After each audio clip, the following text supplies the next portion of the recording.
O mga bata, kaya huwag kayong mawawala. Hanggang sa susunod nating pagkikita, wala munang paalam. Kame, hame, wave!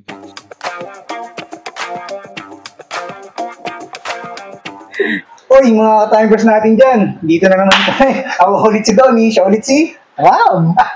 Andito na naman kami. Nung may mag-uusapan tayo ngayon. Eh. Alam mo naman, panahon ngayon, malapit na yung yung National Heroes Day o yung araw ng mga bayani. No? Para saan nga ba yung National Heroes Day? Taon-taon natin yun sineselebrate. Kasi nga, isang pagpupugay yan sa mga bayani natin, lalo sa bansa natin. Sila yung mga nagtaguyod, paano lumaban, o paano tayo, yung kalayaan na tinatawag. So, kailangan natin silang i-recognize, at least magbunita, ginawa nila para sa bayan natin. Kung nasan man tayo ngayon, walalahanin kung nasan man tayo ngayon. Meron tayong dyan, yung mga kilalang mga bayani. Oo. Kung batang 90s ka, pag estudyante ka, pag tinuro sa'yo sa school, minsan hindi mo na-absorb eh. Lalo na kung bata ka, parang ang tanong mo lagi niya, sino yung mga bayani? Sino yung mga bayani? Tsaka, sino ba yung mga tinuturo na yan? Lalo pag galing sa textbook nga naman. Tapos yung imagination natin, paano ba sila ganito? Paano ba si ganito ganyan? Lumaban? Oo. Pero pag lumaki ka na, doon mo marirealize yung importansya kung bakit natin binibigyan ng halaga yung National Heroes Day. Kumbaga yan yung mga naging role model natin, yung mga lumaban para sa kalayaan natin ng mga bayani. Saka lalo na yung mga susunod ng mga bayani. Siyempre, bukod dun sa paggugunita ng mga bayani, siyempre, may mga buhay na bayani pa tayo. Na hanggang ngayon, nagtusumika ko, binubuhis yung buhay nila para sa atin. Kung nga pala Ram, sino nga bang paborito mong bayani? Ako, siyempre kung ang magiging batayan natin, ako mas okay sa akin yung magandang role model. So, kung ako, pipiliin ko talaga si Rizal. Hindi siya lumaban ng physical, pero ginamit niya yung isip niya.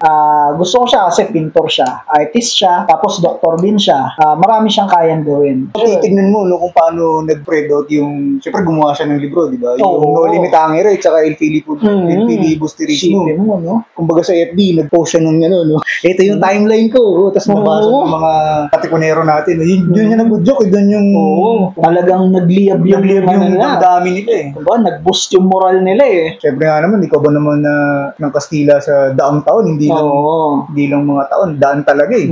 Kaya ako, si Rizal talaga yung best na role model natin. Kaya nga tinuturo yan sa mga school eh, yung buhay ni Rizal. Ikaw doon, sino ba yung okay na bayani para sa'yo? Sa akin naman, si Gat Andres Bonifacio.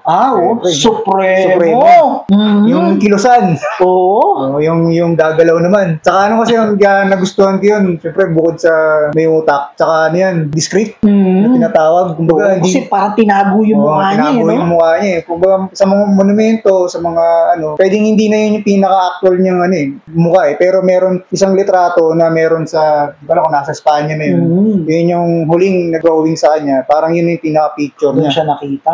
Wala pa namang Facebook nun. Wala pang Facebook nun. Hindi mo matatag siya ni Bonifacio nun. Tsaka siyempre, sino yan? Sino yung Supremo na yan? Siyempre, pag nawala na yung leader, wala na. Yun. Di na pag-usapan natin yung yung mga paborito nating bayani. Based dun sa mga libro, sa eskwela. Pero syempre, di ba, as batang 90s na tulad natin. At katulad nyo, katulad nila, at katulad nating lahat, meron tayong iniidolo mga bayani din, Usong-uso yan, lalo na kabataan natin. Syempre, yun yung mas nakikita natin, Anong ginagawa nito? Paano ba naging bayani? Kasi yun nga, syempre, yung mga tinuturo sa school, minsan di naman natin agad dyan na-absorb eh. Teka, sino ba to si Rizal? Sino ba si Bonifacio? Syempre, ibang role model natin nun. Kung ano yung mga nakikita natin sa TV.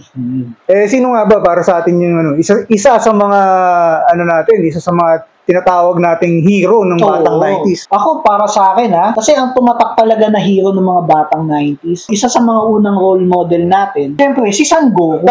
Son Goku. Tapos siyempre, yung Son Goku na yan, Dragon Ball na yan, di ba? Alam natin, bida yan Marami siyang nilalabanan ng mga bad guys, mga masasamang tao. Tsaka gusto ko si Goku kasi stick to one yan Stick to one yan. Matindi magmahal yun si Goku. Isa lang si Chichi. Chichi, ano? Oo, isa lang si Chichi Yun sa ang mga buhay tularan niya. nyo, si Goku. Oo, yung mga role model. Ay, mga role model. Teka, mapansin mo, no? Siyempre, as bata, nakikita papanood natin yan, yung Dragon Ball. Siyempre, English pa. Tapos, napansin mo, biglang nagtagalog, ano? Ay, oo. Ang naalala ko niyan sa RTN 9, ano pa yun, English talaga. Oo.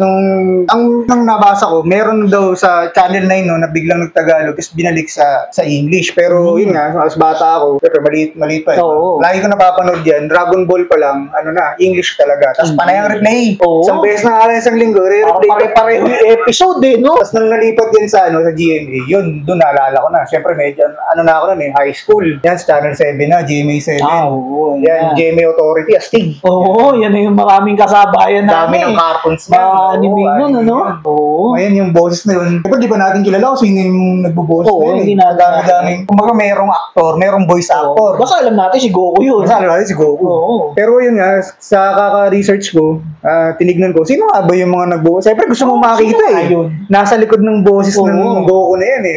Hindi natin alam. Pero sino nga ba? Oo. Kasi ano yan eh, napaka-iconic niyang boses na yan. Kasi si Goku yung unang inspirasyon ng mga batang 90s nun eh. Kasi siya lang yung nakikita natin sa TV. Wala pa naman si Eugene nun. Wala pa. Wala pang Power Ranger nun. Wala pa. So parang siya yung una talaga nating naging role model eh. Kada sasabihin niya yung mga magic line Hindi, tsaka ito based sa based sa pansarili kong experience. Oo. Siyempre, ako may iligaw manood ng TV. Saka, TV pa lang naman yung pwede natin panoorin.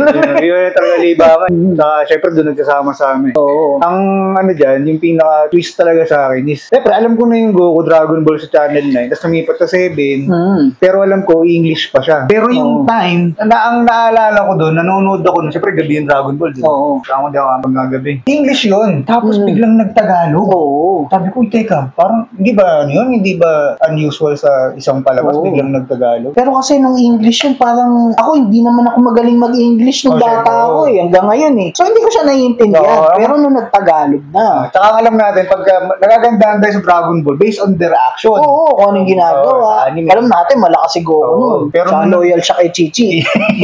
Pero nung nagtagalog na talaga, Oo, doon ko naintindihan lahat. siyempre talaga sinusubi, uy, nagtagalog na siya. Mm. Nagtagalog na yung Dragon Ball ah. Hindi ko lang matandaan kung sino unang sa kanila nagtagalog. Pero yun yung time na from English, naka-air yun, tapos biglang Oo. nagtagalog. Kaya sabi ko, uy, Tagalog ah. Tsaka iba yung boses ni Goku nun. Alam mo yung typical na mabait na tao. Oo, yan. Yun oo. eh.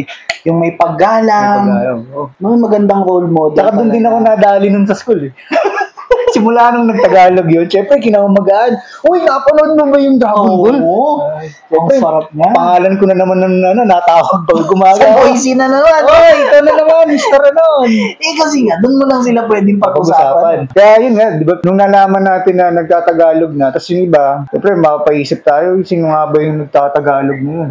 Ako kasi nung pagmula high school, syempre matapos yung Dragon Ball, hanggang sa tumatanda na, hindi naman natin na Hindi naman natin kilala yun. kilala pa eh, Oo. hanggang sa nagkaroon na ng Wala naman din tayong nun, kung sino yun, Wala. kung bakit ganun yung boses niya, Saka bakit Tagalog. yung Friendster, no, wala namang Oo, walang ganun nun. Yung sa Friendster, no, puro testimony lang. Basta alam natin yung boses niya, Oo, yung no? boses niya. Pero yun, siyempre, nung medyo edad na, siyempre, mapapaisip ko ngayon. Oo.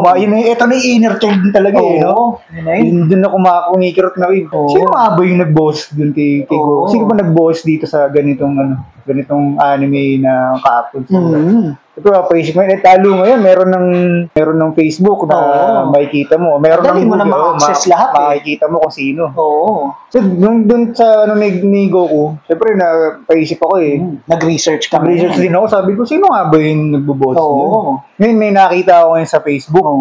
4 years ago. Hindi ako nagkakamali. Sino yan? Yun Yun yung nag-boses. Yun yung nag-boss. Nag-uumpisa pa lang tayo nun sa Timers eh. Yung Oo, yun yung time na yun, natin. oo.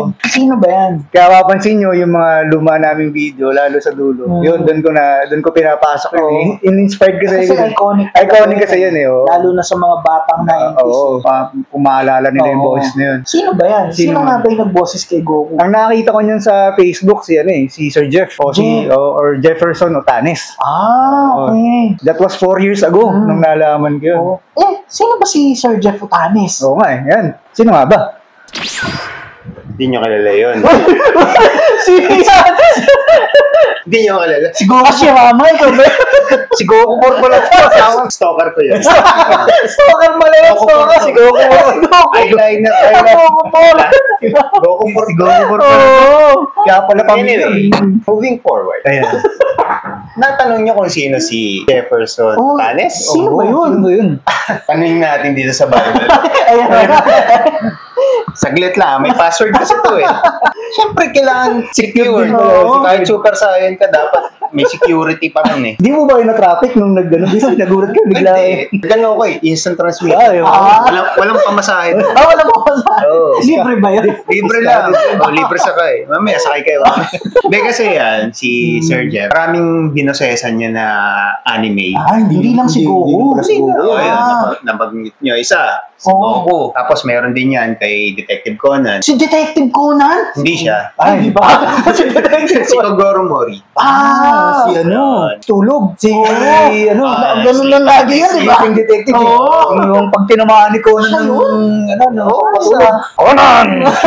Meron din na hindi naman anime, pero yung Shrek. Siya si Shrek. Siya pala si Sir okay. Pinoy version. Mm. Oh. Tapos meron din si Mr. Krabs sa SpongeBob. SpongeBob. Si Doraemon. Doraemon din pala, no? Oo. Doraemon din pala siya. Parang mabibigat yung karakter niya. Oo, marami. Meron pa. siya. May Ben 10 pa, may Fairy Tail, meron ding Full Metal Alchemist. Grabe pala yan. siyang Grabe pala si Sir Jeff. Binosesan. Oo. O yun, tsaka isa nga pa pala recently ko lang ito nalaman eh. Kung sa live ni Sir Jeff, si Jumong. Si Jumong siya rin pala, nun? siya rin pala si Jumong. Grabe. Pinapanood ko lagi yun eh. Ayos Kahit ah. yung nanay ko, nagulat na siya. Oo. Yan rin pala si Jumong. Sabi ko, Yan. Galing mamana. Di ba dyan yan eh. si Hemusu ba yun? Yan si Hemosu!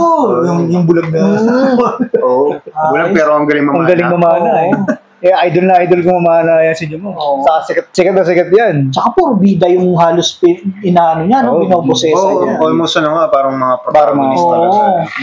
So talaga naging siya, no? Iconic na boys eh. Tapos magugulat ka, siya rin pala yun. Mm-hmm. Tsaka yun, yung bagong palabas na anime, yung last year, pero yun, natagalize na siya, yung Dandadan. Kasi doon, si Okarun. Oo. Siya yun, si Okarun. O yun, dahil sa kaka-research ko kayo, kay Sir Jeff, Sir Jeff Otanes, nakita ko yung kung ano yung dub niya, tapos ano yung mga role niya, para akong batang, uy! Fanboy yung ganyan, no? Uy!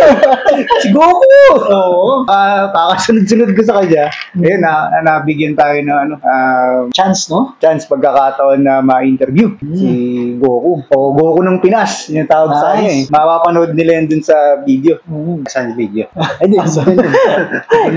Wala ba dito? Hi, Don. Yun. Sir Jeff! Nagsuot pa pala ng Naruto jacket eh. Naruto, kala ko naman eh. And meet with my admins si Langit tsaka si Jen. Hello po! Yan si Don. Napanalunan niya, sir. Napanalunan niya eh, oh. Grabe. Next ko na po kaagad eh. Bagay na bagay ah. Sir Jeff, regarding po pala sa paano po pala kayo nag-start mag-dubbing? Well, start ako ng dubbing. Actually, second audition ko nun sa Radyo kasi nakapasa ako sa Radyo. Estudyante pala ako nun, 17 years. Tapos, nung kinagabihan, niyaya ko ni Tito Joey Galvez na mag-dub for a telenovela. Telenovela pa noon, ha? Telenovela. Kasi sa ABS-CBN, yung project kasi bago i-award sa isang production team, parang pagandahan sila ng gawa. So ako kay Tito Joey Galvez ako nag-start noon. Tapos pinag-observe ako. Tapos inaral ko rin kung paano yung ginagawa yung dubbing na, ganito pala yun. Kasi I was a fan before. Di ba? Fan ako. Oo. So, pinanood ko. So, merong monitor sa loob ng booth. Tapos, merong tao doon. Pinag-observe niya muna ako eh. So, kailangan lang daw sabayan yung buka ng bibig. Ganyan. Tapos, may script sa harap. May TV sa loob. Yun, may TV monitor. Tapos, nakahiwalay yung text booth. Kumbaga, nandun yung director din. Ganyan. So, yun. Unfortunately, hindi nakapasa yung grupo namin. Pero, yung unang dubbing ko was Tico and Friends. Yun naman yung naging kapatid. Yun yung first anime. First anime. And the rest is history na. History. Sige. Next question po, Sir Jeff, yung ano po ba yung naging inspirasyon niyo po, Sir Jeff, para maging para dun sa mga boses na ginagawa po ninyo? Well, ang ano kasi, nung nagsimula kasi ako, voice impersonator ako. So, actually, na-challenge ako dun sa mga senior ko noon. Lalo na sinabi nila na hindi naman dubbing yung ginagawa ko, kundi panggagaya ng boses. So, pero napakinabangan ko rin yung panggagaya ko ng boses. Yun nga lang, nilagyan ko ng twist. So, kunwari, nakapag-inspire kasi sa akin nun dahil mahilig ako manood ng mga cartoons ng Disney. Ng Disney. So, yun talaga yung naging stepping stone ko noon. Para makapag-iba-iba ng boses din. Then, na-inspire din ako dun sa isang ka-choir mate ko, si Noel Magat. Ano na siya, Sumalangit Nawa. Siya yung boses ni Optimus Prime, ha? Opo. Oo, si Noel Magat. Siya rin nag-inspire sa akin nung high school kami na nag-iiba-iba rin siya ng boses. Hanggang sa nagkita kami rin sa dubbing. Yan. Ganun. So, yun. And, ang tawag dito, hanggat maaari, nilalapit ko yung boses ko mismo dun sa original. Pero syempre, eventually, rin ako, nakapag-create din ako ng sarili kong character. Kasi sa dubbing kasi talaga, you become the character. Yun. Next question po, Sir Jeff. Paano po kaya yung nung kabataan nyo? Ano po ba yung mga paborito nyong libangan? At kung may laruan po ba kayo nung kabataan nyo? Actually, ang libangan ko lang noon was basketball tsaka pagbabike. Then, kung tatanungin mo ako kung nagkaroon ako ng interest sa pag-voice or pagdadub, well, hindi ko rin inakala kasi nung mapapasok ko tong mundong to, yung industry namin. Basta nung time na yon, mahilig lang ako na magbasa ng comics, tapos pinag-uusap ko yung dalawang character. Ganyan. Tapos nagre-read aloud ako, ganyan. Pero wala pa sa isip ko na papasukin ko yung dubbing industry. Wala sa isip ko yun. Pero yun, ganun ako nung kabataan ko. Basta masaya lang yung kabataan ko ng time na yun. Sige po. Yung next question po, Sir Jeff, ano po ba yung maipapayo nyo sa mga kabataan ngayong mga bagong panahon? Actually, kasi ngayon dahil nga nasa na tayo, di ba? Sabihin na natin 21st century na talaga kasi, no? So marami ang social media, di ba? Lalo na nasa phone na natin, ganyan. Sana bumalik yung dati na magkaroon sila ng interest pa rin dun sa mga ginagawa namin. Parang katulad din yun, ng mga batang 90s. Di ba? Kasi nagkakaroon sila ng sariling mundo. Kasi lalo na doon na lang nila pinapanood yung mga paborito nila. Although, yung iba, nakikringe kasi dun sa mga Tagalog dub, ganyan. Di ba? Wala silang interest sa ganyan. So, gusto nila yung original pa rin, ganyan. Pero syempre, hindi naman lahat nga kasi nakaka-afford ng sine, or, di ba, hindi naman lahat may internet, di ba? Ganyan. So, iba, nagde-data pa, di ba? Gumagastos pa para lang magkaroon ng access, ganyan. Sana magkaroon pa rin sila ng interest, katulad ninyo. So, ako, may ipapayo ko lang, katulad sa mga enthusiast, na mga gusto maging voice actor, tulad ko, umattend sila ng workshop. Kasi para malaman nila kung ano yung industriya na papasukin nila. Kaya nga lagi kong ina-advise dun sa mga aspiring voice talents. Kasi syempre, you'll never know. Malay mo, makapasok ka someday, di ba? Dito sa industriya to na kala mo, nakikringe ka noon, pero, uy, ang saya pala. Ang saya pala magboses. Ganyan, di ba? Magkakaroon ka ng interest. Ganyan. Kasi lalo na pag naririnig mo na yung boses mo on air, ay nako, iba yung kilig. Sa totoo lang. Oo naman. Lalo kung makatrabaho mo yung mga malalaking pangalan sa industriya. Ay, starstruck po talaga. Katulad ni, si Langit, tsaka si Jen. Yung mga admin ko na yan, nakatrabaho ko na sila. Ano ba yung naging experience nila? Naging masaya sila kasi, uy, script ko yun di ba? Ganun yung Tama ba? Tama ba yung kilig, Jen, Langit? Noong time na nag-start na kayo. Di ba? Iba no? Di ba? Lalo na nung na-recognize na sila na may credits na yun sa Netflix. Siyempre, na ibang level yun pag Netflix na, nas nandun yung credits, yung pangalan mo sa credits. Pangalan ba? Oo, di ba? Yung mga, Makaka-proud po. pangalan ko. Oo, di ba? nakaka-proud. Nakakakilig yun. Oo. Ba yun? Kahit naman ako nung una ko napakinggan yung boses ko sa TV, ako pala yun. Pero syempre, ina-analyze ko na, parang kailangan ko pa ng improvement. Yan. So, in-improve ko yung sarili ko. Ganun lang naman. Okay. Ganun. Sige. Ano po pala message niyo po, Sir Jeff, para dun sa mga batang 90s na katulad natin? Na umiidolo po sa inyo. Ako, malaking pasalamat ko sa mga batang 90s. Dahil wala silang sawang sumusuporta at saka tumatangkilik din sa mga datihan. Katulad ko, di ba, na veterano na sa ganitong industriya. Maraming salamat. As in, buti nga hindi sila nakakalimot di ba? At saka yun nga, kahit suntok sa buwan, yung sinasabi nila na ibalik ang anime sa hapon or sa gabi, di ba? Kasi nakikita naman natin na iba na kasi yung trending ngayon Trending diba? Oo, iba na no? Iba na yung trend no? So, sana nga maibalik. Pero alam ko, suntok sa buwan yan. Suntok sa buwan yan. Pero, at least, may mga paunti-unti or pa isa-isa na lumalabas pa rin, di ba? Lalo sa umaga, di ba? Sa GMA. Although, putol-putol. Pero pag pinalabas naman nila sa ibang channel, medyo buo na. Diba? Buti nga, at saka ito, nakakatuwa din sa mga batang 90s na yun, na nagre-record sila or nag-i-encode, di ba? Ng mga para mapanood natin somehow or kung saan mang platform yung mga dinab namin. Opo. Para din po sa mga next generation din na tsaka kasi tsaka sabi ko nga kailangan pa rin talaga ng ng masang Pilipino yung mga Tagalize. Hindi naman kasi lahat, di ba? May kakayahan na manood ng sine or may kakayahang intindihin or unawain yung pinapalabas, di ba? So, maganda yung ginagawa ng ibang network pero sana wag lang mamatay din yung industriyang ito. Sana magpatuloy pa rin, di ba? Ayun. Bali, ito last na lang po, Sir Jeff. Pwede niyo po bang sabihin po, Sir Jeff, yung famous line ni Goku? Oo ba? Sige ba? Eto na doon. O mga bata, kayo wag kayong mawawala. Hanggang sa susunod nating pagkikita, wala munang paalam. Kame, hame, wave! Yun.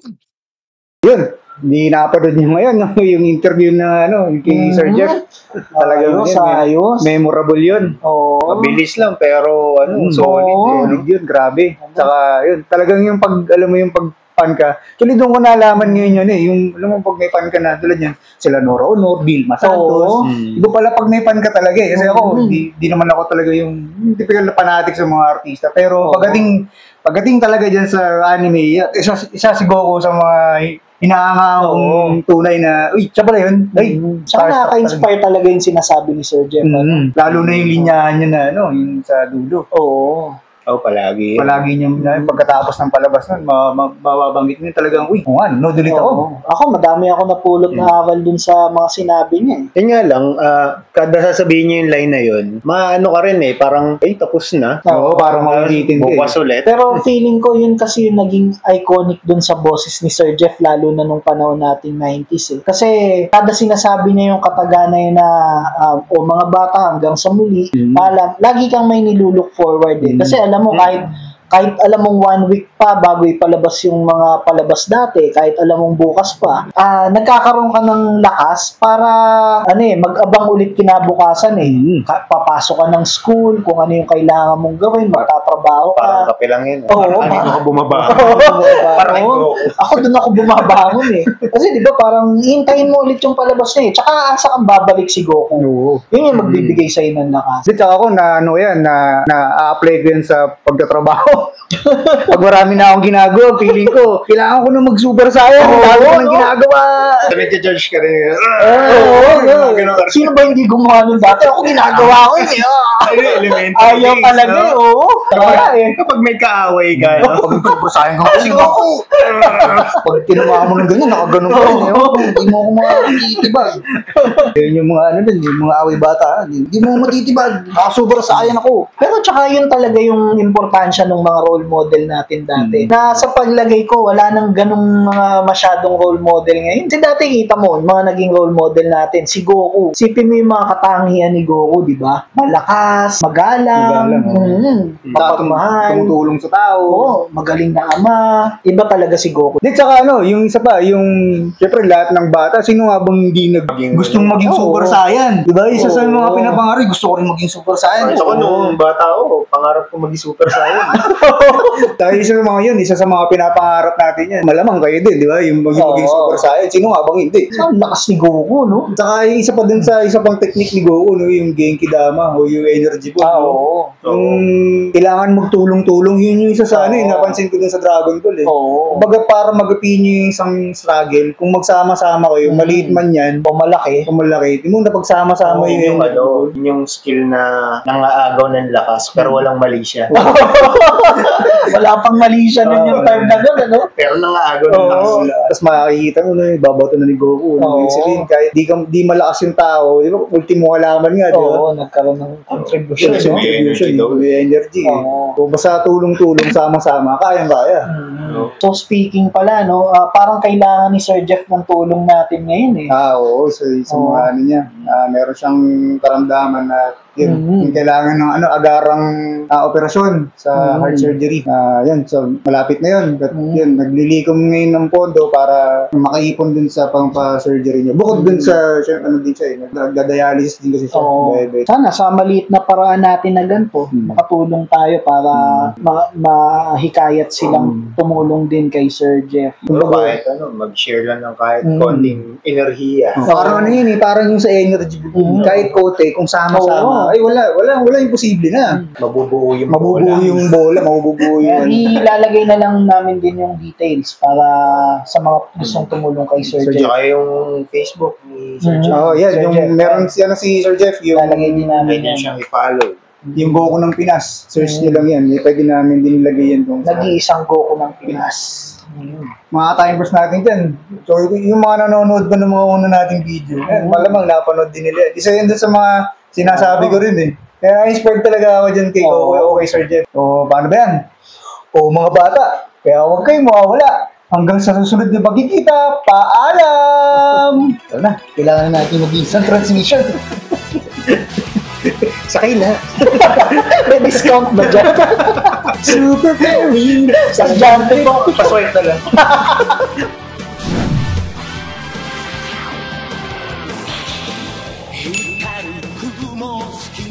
Fly away.